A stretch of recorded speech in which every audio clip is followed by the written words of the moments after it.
Seth Kessler, who some of you might know, is showing what his company is doing here. Thank you. Thank you. I tend to talk a lot, so I thought I'd keep it simple and just stick a movie up here. So if you could start the movie. I don't see it up on the screen now. Here it comes. Can you restart it with the audio? You should be talking the whole time.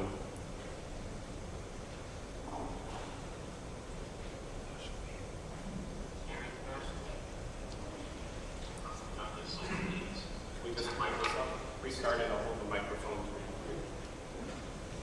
Sensor bus for large area composites performed by Metis Design Corporation. The very first layer is a shield layer of conductive silver beams, 10 microns thick, which is followed by a non-conductive epoxy that is approximately half a millimeter thick.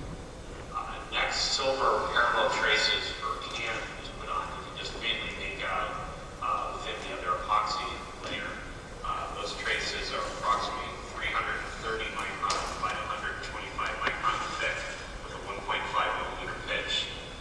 Next, another half millimeter epoxy layer was put on in order to protect and provide the distance between the top shield and the can lines that we required.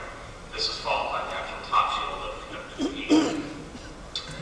Next, the copper traces we put on, which you can see on either side for power. Each of these were 1.25 millimeter by approximately 1 millimeter thick with an effective pitch of 12 millimeters center to center. This gave them an approximate cross-sectional area of about a half millimeter square. This entire assembly was then coated with polyurethane to protect it from the environment. You can also see from this picture the flex circuit, which was bonded to the plate prior to putting down either of the data or the power lines, and those lines then went over pads. Next, I'm going to describe the sensors themselves.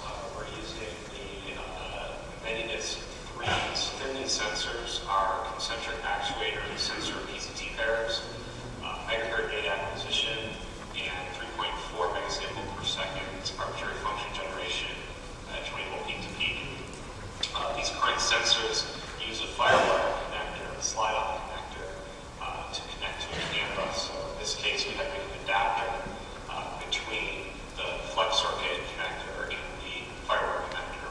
Overall, a U-shaped bus was created in order to connect with 3 of these sensors, as well as on the bottom left, a termination resistor, and on the top left, a connection to the PC. As can be seen, the connection goes straight from the flex circuit at the end of the bus directly into the PC USB port. The bus is actually using 5 volts from the USB port in order to power the system. We hit acquire, and on the top it shows the outgoing waveform from the actuator, and at the bottom is the response echo waveform from one of the sensors. In this case, you can see that's from node 191 with an actual test matrix. First, the baseline signal is collected with no damage on the plate. After the baseline's been collected, next we're going to collect data using a magnet representing simulated damage. During this point, I fast forward so I don't have to sit through all the data collection. But essentially, what this U-shaped bus is equivalent to a Cat5 cable. All data's been collected. The next step is to process this data. We've written a simple MATLAB script using some of our traditional structural health monitoring algorithms in order to distill the difference between the baseline and the other test signals. So the baseline file 1 and the first test file 2 are entered in. This is when, test file 2 is when the magnet was in position 5, which in the pyramid is roughly in the middle towards the bottom. So if we hit update, you can see 3 circles overlapping for estimate, which is probably just a couple of millimeters away from the exact location.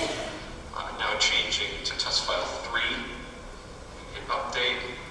This was when we took off the magnet between the first magnet position and second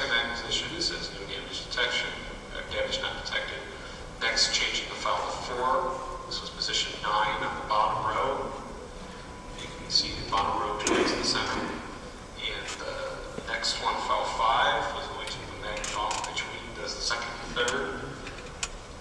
Again, damage not detected.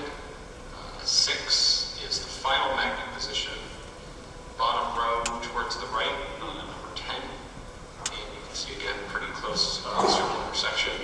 And finally 7, which was when we took off the magnet at the end. And click update, and damage not detected. Cable-free sensor bus for large area components performed by the Design Corporation. So essentially what we're doing is replacing the need for any kind of direct cable using direct ray technologies. This is a bus that's equivalent to a Cat 5 line. It has 25 grams per meter is the weight, which is about 1/6 the weight of the traditional cable. And we use no additional data acquisition. It's all distributed acquisition at our sensor nodes. And it just plugs into the PC and takes power from the PC. Thank you.